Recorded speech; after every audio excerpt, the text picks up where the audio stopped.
Et c'est parti, bonsoir et bienvenue 100% Femmes encore une fois chez vous.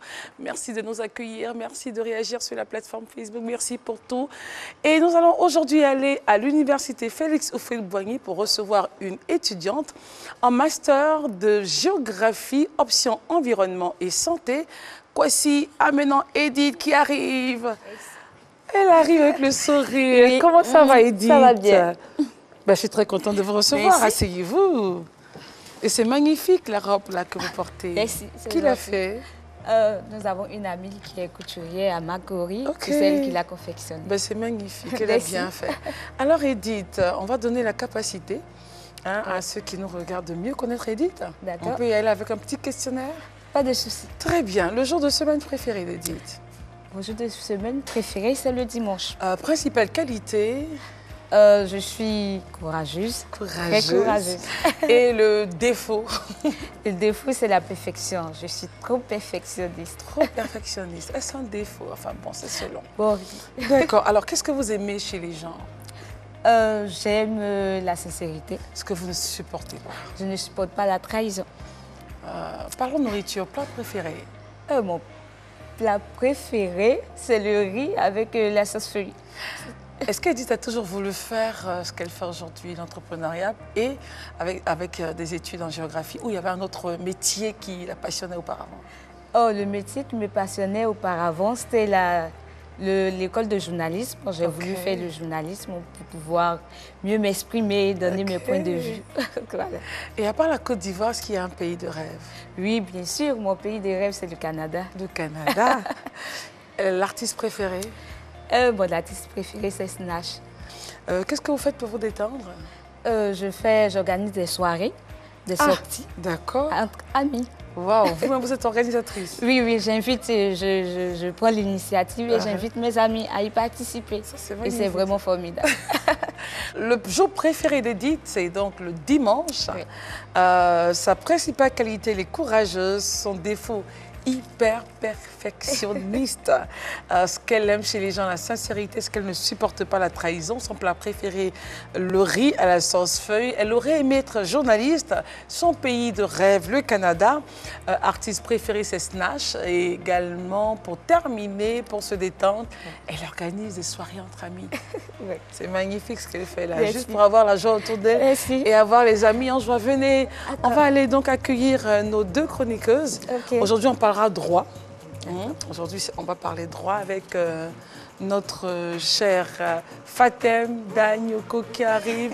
Une petite poupée Barbie aujourd'hui. Ouais. Ça va, Fatem? Oui. Bienvenue. Alors, voici maintenant. Oui. Prenez place, Fatem. Et puis, Tata Nounou, pour parler au Nounou. Non, restons là, accueillons Tata Nounou. Tata Nounou est en bleu aujourd'hui. Hello, Tata. Oui. How are you doing?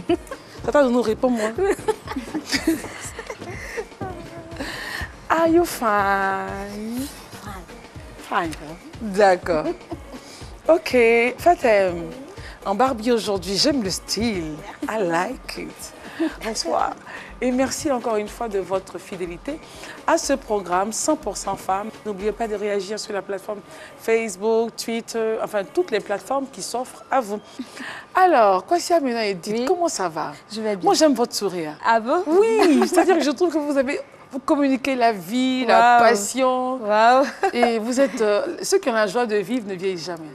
Merci. Merci, je suis... On a un plateau tout sourire. Merci. Alors parlons un peu de vous. Vous êtes mariée, fiancée, en observation, en études. Il y a quelqu'un, mais bon, pour l'instant, on ne sait pas. Bon, c'est quoi le statut? Je suis célibataire. Ah, d'accord. Célibataire. OK, donc on est ouverte à toute proposition. Oui, on peut le dire. Au cas où. Mais un griffe. Un griffe. Quelle est la particularité de celui qui doit venir? C'est très important. On est à la télévision, hein? Oui. On ne sait jamais. On ne sait jamais, bien sûr. Je préfère quelqu'un qui a une vision. Elle est toute sérieuse. Et qui aime exprimer sa vision, qui aime partager, qui aime communiquer. Voilà, c'est c'est pas intéressant de dire que tu veux cheminer avec quelqu'un et puis tu n'apprends pas à aimer cette personne ou tu n'apprends pas à communiquer ta vision ou ce que tu veux exprimer à cette personne. Ok. Voilà. C'est-à-dire, peut-être aujourd'hui, il peut ne rien avoir, Ouais. mais on sent qu'il a un projet d'avenir. On sent qu'il veut, enfin, demain, il sera quelqu'un. Bien sûr. Quelqu'un comme ça vous intéresse. Ouais, pas quelqu'un qui vient pour se promener. Non, non, pas du tout. S'il vous plaît, restez là-bas. Alors, parlons un peu études. Oui. Vous êtes en master de géographie, option environnement et santé. Ça a commencé où? C'est ce que vous vouliez faire ou c'est les parents? Ce sont les parents qui vous ont mis dans cette filière? Non, pas les parents. J'ai choisi moi-même la filière que je voulais faire. Okay. Mais j'avais voulu, parmi mes choix, j'avais voulu faire l'ISTC. Ok, pour le journalisme, voilà, pour le journalisme. Et là, les parents ont dit d'attendre après la licence. Okay. Et comme j'ai voulu travailler un peu avec la géographie, pour étudier un peu la nature, pour étudier un peu le système et autres, et donc, j'ai fait mon premier choix pour l'université en géographie. Et on peut dire par grâce, j'ai été orientée en géographie. Qu'est-ce qui vous passionne en géographie? Parce que la géographie, on l'a faite en classe, hein, n'est-ce pas? Oui. On l'a toute fait en classe. Mais vous, qu'est-ce qui vous passionne en géographie? Montrez-nous la géographie sous un autre angle. Moi, je peux dire que la géographie guérit. Parce qu'au travers de la nature, l'homme arrive à se sentir à l'aise. Parce que si on n'apprend pas à la population comment assainir son cadre de vie, comment entretenir son environnement, je crois qu'on va se retrouver avec les ordures dans la rue. Et si tout le monde avait cette connaissance de la guérison par l'environnement, je vous assure qu'on n'en serait pas là. Il faut qu'on soit, nous, une population imprégnée de ce que représente l'environnement pour nous. Voilà. C'est pourquoi votre option, c'est environnement et santé. D'où le sourire que vous avez à chaque fois. Très bien. Merci. Très bien. Alors, madame, monsieur, aujourd'hui, Fatem a décidé de nous parler du délai de vie du thé. Qu'est-ce que le délai de vie du thé? Fatem Barbie aujourd'hui, puisqu'elle est en Barbie. Merci, Christelle. On va donc rejoindre le plan de travail. Fatem, parlez-nous du délai de vie du thé, s'il vous plaît. Bonsoir à toutes et à tous.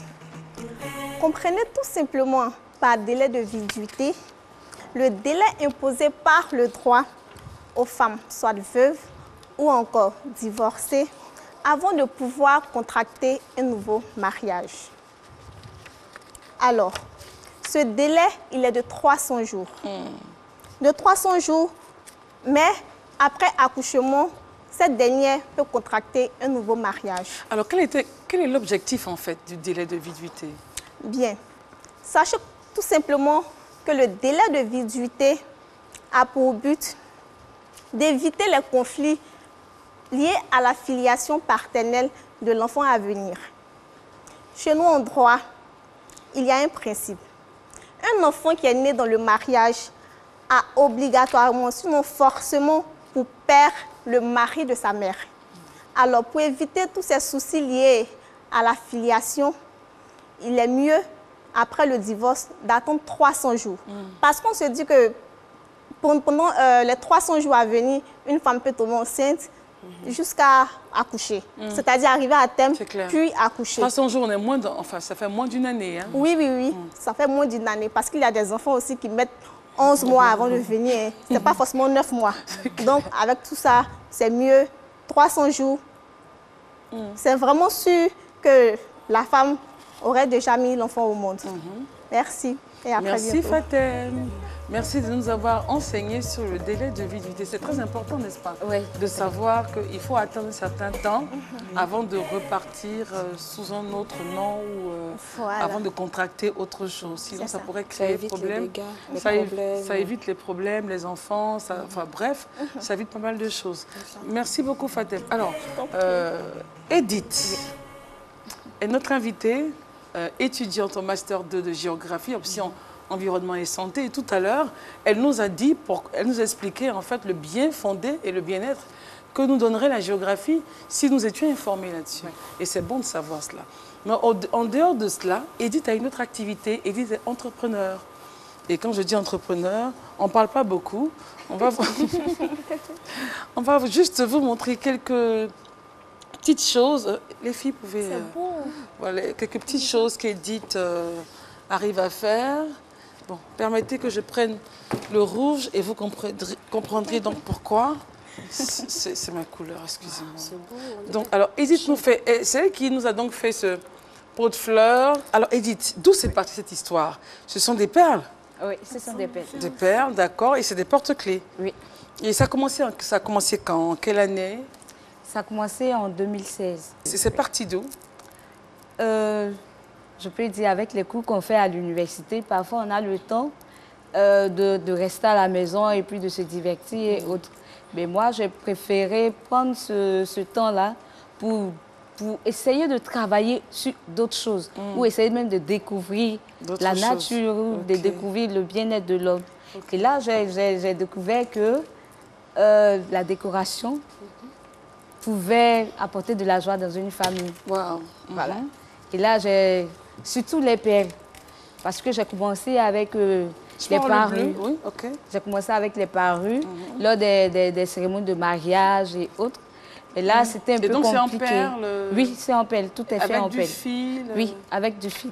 Et au départ, on a commencé avec des matières compliquées? Voilà, un peu compliquées. C'était quoi comme matière?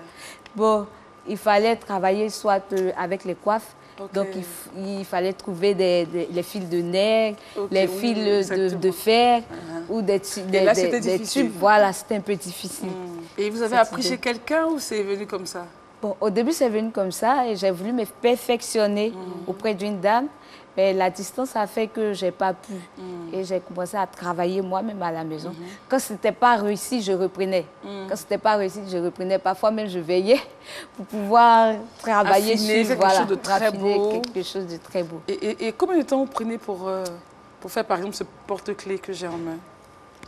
Bon, moins de 30 minutes. Waouh! Oh!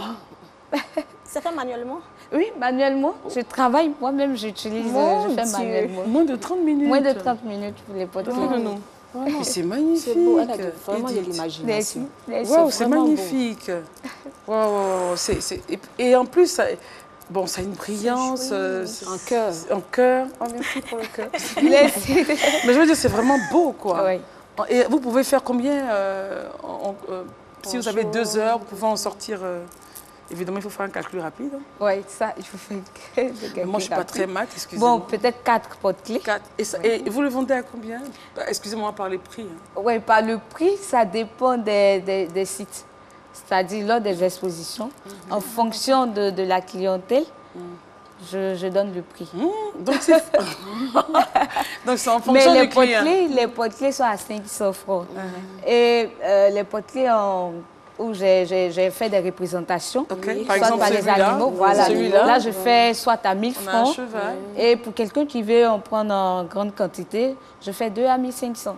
Voilà. Ok, d'accord. Mais là, pour les cœurs et autres, ça, c'est 500. 500 ça, c'est le prix, voilà. Ok, quel que soit... Oui, quelle que soit la situation. Et les pots qui représentent un peu les pots de fleurs comme ce qu'on a aujourd'hui. Oui, ça, je fais à 15 000 francs. Maintenant, en fonction de la taille aussi, ça varie. Ça varie, mais ça, c'est 15 000. Oui, ça, c'est 15 000. Ok, d'accord. Et donc, quand vous avez commencé, vous avez vu que vous avez présenté à vos amis, ils ont aimé. Oui. D'abord, je décorais ma chambre parce que j'avais une chambre, j'étais en cité. Donc, j'utilisais pour décorer ma chambre. Et à chaque fois qu'une personne venait, ah là, ça c'est joli, moi je veux, voilà. Et c'est comme ça que j'ai réussi à conquérir un peu le marché. Donc vous êtes une étudiante, vous n'avez pas de problème d'argent, apparemment. On ne peut pas dire ça. Dans les débuts, pour pouvoir réaliser ton activité, il faut avoir un objectif. Donc il faut investir. Le peu qu'on a, on réinvestit. Voilà. Et donc, est-ce que vous arrivez à concilier les deux, études et ce business-là? Oui, j'arrive à concilier, mais c'est pas facile. C'est pas facile. C'est pas facile. C'est vrai qu'un porte-clés, le cœur prend 30 minutes, mais quand on a de plus grandes commandes, les clients exigeants, comment ça se passe? Comment vous gérez? Avec il faut réussir aussi sur master. Oui, il faut réussir. Et je demande de l'aide à mes amis. Elles viennent, d'abord on fait des phases d'apprentissage. Après ces phases d'apprentissage, je leur donne des exercices à faire à la maison, c'est-à-dire des travaux manuels. Elles arrivent, elles font, et le lendemain ou 2 jours après, on se retrouve pour faire le résumé, et puis, comme ça, c'est très rapide. Voilà. Mais là, vous utilisez des objets recyclés? Oui, avec les bouteilles, j'utilise, parce que je fais aussi les bouteilles. Les bouteilles comment? Sont recyclées. Bon, les bouteilles de soit de champagne ou de vin, ou voilà, déjà utilisées. Donc, je recycle ces bouteilles, je tisse soit avec des pelles, soit avec le raffia, ou soit avec du laine. C'est-à-dire les laines, ça dépend, par qualité de laine. Voilà. Et ça vous sert d'objet décoratif? Oui, d'objet décoratif, voilà. Okay. À la maison, en famille, est-ce qu'il y a une nounou? Non, j'habite seule. Depuis que je suis à Abidjan, je suis seule. Donc, mais quand vous étiez avec vos parents, comment ça se passait? Bon, avec les parents, maman est là. Elle est avec nous. Donc vous n'avez jamais eu besoin de nounou et tout? Non, non, pas du tout. Mais vous avez des amis qui en avaient à la maison? Oui. Et ça se passait bien chez eux? Parfois difficile. Parfois difficile. Parce que quand on donne la tâche à la nounou, madame revient du boulot, souvent c'est pas fait. Ou bien le travail n'est pas rendu. Voilà. Le couteau est là, la marmite au feu. On attend, c'est pas encore allumé, n'a rien découpé, tout est là. Parfois c'est comme ça. D'accord, Tata Nounou a encore la lourde charge de nous parler, de parler à nos jeunes sœurs sur comment bien faire ce métier. Tata Nounou, le plan de travail t'attend. Dans cette robe magnifique bleue, on y va. Bonsoir, chère Nounou. Aujourd'hui, nous allons parler de ponctualité. La ponctualité est une règle très, très importante à respecter lorsqu'on travaille dans une famille. Vous le savez, toutes les nounous ne sont pas dans les domiciles, ne dorment pas dans les domiciles des employeurs. Pour cette catégorie de nounous, il faut être très, très, très ponctuel. Parce que ces nounous-là, quand elles ne sont pas ponctuelles, les employeurs, eux, à leur tour, ne peuvent pas aller au travail. Donc, la ponctualité permet à la nounou aussi de bien s'organiser dans son travail à domicile, ce qui est très important. Nous devons éliminer à tout prix le retard de notre travail. Quels sont les désagréments, en tout cas pour les patrons, du manque de ponctualité des filles? Le fait que les nounous ne soient pas ponctuelles peut occasionner d'autres désagréments parce que la maîtresse de maison, elle travaille dans le privé, par exemple. Elle a un devoir de pouvoir rendre compte de tout ce qu'elle fait. Si elle passe tout son temps à être en retard, parce que sa nounou aussi est en retard, vraiment, la patronne risque d'être renvoyée un jour. Tout ça, ce sont des désagréments. Vous imaginez si la nounou n'est pas ponctuelle et que le petit, à la sortie de l'école, doit passer 30 minutes à 1 heure de temps devant l'établissement. Chère nounou, c'est dangereux. Merci et à bientôt. Merci beaucoup, Tata Nounou. Qu'est-ce que vous en pensez? Moi, je trouve que c'est une bonne idée, c'est une bonne initiative pour les parents. Parce que parfois, pour éviter les conflits, au niveau des couples, c'est mieux de demander à la nounou de rester chez soi. Elle fait ce qu'elle a fait à 18 h comme un fonctionnaire. Voilà. Bon. Et puis à 18 h, c'est son lieu de travail, la maison. C'est son lieu de travail. C'est mieux, hein? Je pense qu'on va réfléchir à cela. D'accord. Alors, est-ce que votre activité est rentable? Oui, je crois que dans les débuts, ce n'était pas facile parce que là, j'avais un petit groupe de clients. Mais maintenant, avec les expositions que je fais... C'est où on vous invite? Oui. Parce que j'appartiens à un réseau de femmes artisanes de Côte d'Ivoire. Le REFACI, que je salue la présidente, bien sûr, Nina Boabré. Et là, nous travaillons d'arrache-pied pour pouvoir valoriser nos talents par les expositions que nous faisons ici en Côte d'Ivoire et aussi à l'international. Si vous étiez resté dans votre géographie peinarde, environnement et santé, il n'y aurait pas eu de soucis, vous seriez à l'école, en cité, à la maison. Mais là, à cause de ce domaine, de ce métier-là, vous commencez à voyager, d'autres opportunités, d'autres horizons. La réalité, c'est quoi? Et je reviens sur ma question. Comment concilier les deux pour réussir, pour ne pas que l'un prenne le pas sur l'autre? Est-ce que c'est possible déjà? Je crois que c'est possible. Avec la motivation et l'objectif qu'on se fixe. Parce que et avec les nombreux voyages aussi à faire. Oui, mais parfois, tu n'es pas obligé de partir. Et si tu ne peux pas effectuer le voyage, la présidente demande aux autres dames, celles qui effectuent le déplacement, de partir avec les marchandises. Quel est le regard qu'ils ont sur cette dualité que vous développez? Au début, les parents avaient refusé, comme je l'activité commerciale. L'activité, parce qu'ils ont trouvé que j'allais laisser les études, abandonner les cours. Mais j'ai prouvé par par mes talents et puis par mon résultat scolaire. Ça n'a pas été facile, mais par mon résultat scolaire, ils ont finalement accepté. Et les parents aussi m'encouragent, parfois me donner un petit... Bon, quelque chose pour pouvoir de l'argent, voilà, comme on peut le dire. Renflouer un peu le business. Voilà. Et les professeurs, est-ce qu'ils sont informés de la double activité? Non, je peux dire que les professeurs ne sont pas informés de la double activité. Est-ce qu'il serait intéressant qu'ils soient informés? Je crois que oui, parce que chaque professeur est véhiculé. Donc, il y a des coffrets pour les véhicules. Donc, les professeurs peuvent s'en en procurer. Moi, je pensais qu'elle me disait, oui, il faut que les profs soient informés. Là, peut-être qu'ils pourraient m'encourager et me donner des stratégies pour mieux travailler. Mais c'est plutôt l'argent qu'elle vise. Non, pas forcément l'argent. Mais ils pourront m'encourager en prenant quelques articles. Parce que ils peuvent bien le dire. Pour mieux, je vais dire la stratégie pour dire, bon, ok, ma chérie, comme tu fais le business et l'école, voilà comment tu dois étudier à la maison pour que, voilà. Non, ça, c'est pas d'abord l'objectif. Je pense pas que ces professeurs-là pourront... Bon, je n'ai pas dit qu'ils pourront pas m'aider, mais la piste, peut-être que les pistes qu'ils vont me donner, c'est me mettre en contact avec des partenaires, me mettre en contact avec des organisations ou ceux même qui travaillent dans l'artisanat pour mieux développer mon activité. Après le master de géographie, quels sont les projets? Bon, les projets, moi je veux faire, après le master, je veux arrêter les cours en géographie et me perfectionner en marketing digital. Parce que là, j'ai commencé des cours en marketing digital pour mieux gérer mon entreprise sur les réseaux sociaux. Voilà, donc c'est ce que je vois. Donc tout se lie en fait à l'entreprise. Oui, à l'entreprise. D'accord, bah Edith, on a terminé l'émission. J'espère que vous avez aimé. Bien sûr. J'aimerais vraiment encourager mes amis étudiants à pouvoir s'engager et à prendre leurs études en main, y compris aussi une activité qui pourra leur apporter quelque chose de bien. Il ne faut pas toujours compter sur les parents. Parfois, les parents sont vraiment essoufflés. Il faut que nous-mêmes, étudiantes ou étudiants, prenons notre avenir en main. Merci. Ben, merci beaucoup. On a été très heureuses. Mais, et pour terminer, Edith, Edith va nous faire un très beau foulard. Très beau foulard sur notre mannequin. Ce n'est pas Mata, c'est Fatou.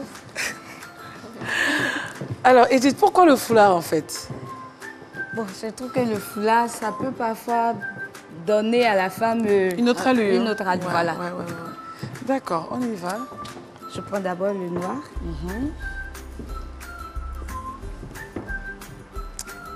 C'est ce genre de foulard rasta, c'est ça, non? Oui, oui, ce sont des foulards rasta. Les gros foulards, en fait. Oui. Ok, d'accord. Voilà. Fatou, elle est stressée. La tête, c'est la tête. Voilà. Ah, c'est la stratégie, on regarde. Hein. Fatem qui n'est pas foulard du tout, là, regarde. Si, un peu. Un peu. Moi, je suis très foulard. J'aime trop les foulards. Ah, c'est magnifique déjà. Et ça, on le met où? Dedans? Oui, dedans. Ok. C'est vive le bleu, quoi, sur ce plateau aujourd'hui. D'accord. Et là, je fais notre modèle avec ça. Ok. Mais bon, je regarde, hein. On regarde. Et toutes les femmes qui nous regardent aussi vont se dire, bon. Ok. Parce qu'il faut déjà qu'il y ait quelque chose de bien, prenant en bas. Imposant en bas, pour pouvoir donner la forme. Ce sera bien serré. Non, pas vraiment. Pas vraiment, ok. Et le noir doit apparaître? Hein? Oui, le noir doit apparaître. D'accord. Ah, d'accord. C'est magnifique. Et puis donc, ça va descendre de l'autre côté alors à ce moment-là? Non. Je vais monter? Ouais, de côté. Enroulé? Enroulé de côté. Ah, d'accord, d'accord, d'accord. J'aime bien ce style-là aussi. C'est magnifique. Waouh! Je savais. Je savais que Fatem allait dire waouh. Oh, c'est mignon. C'est joli. C'est joli. C'est joli. Non, c'est beau. Est-ce qu'on peut la soutenir quand même par des applaudissements, s'il vous plaît? Oh, c'est beau! Non, ça, il me faut ça pour la prochaine émission. C'est trop joli. Bah, Edith, merci beaucoup. Oh, on a été très... Elle est toute belle, là, Fatou sourit. On a été très heureuse d'avoir été donc en votre compagnie. On a fini l'émission. C'était amenant Edith, la star du jour. Merci. On l'encourage, étudiante en option 2, en master 2 de géographie, option environnement et santé, mais aussi entrepreneur. Donnez-moi un porte-clés qu'on montre, voilà. Donc, elle nous fait ces porte-clés-là, enfin, tout ce qui est objet de décoration avec des perles, voilà. Il y a aussi des ateliers pour les enfants. Ateliers pour les enfants en juin. Voilà, on va lancer l'activité. Oui, donc, on va les envoyer là-bas pour avoir la paix et de pouvoir dormir. Voilà, merci beaucoup. On se retrouve donc demain pour une autre émission de 100% femmes. Allez, bye bye.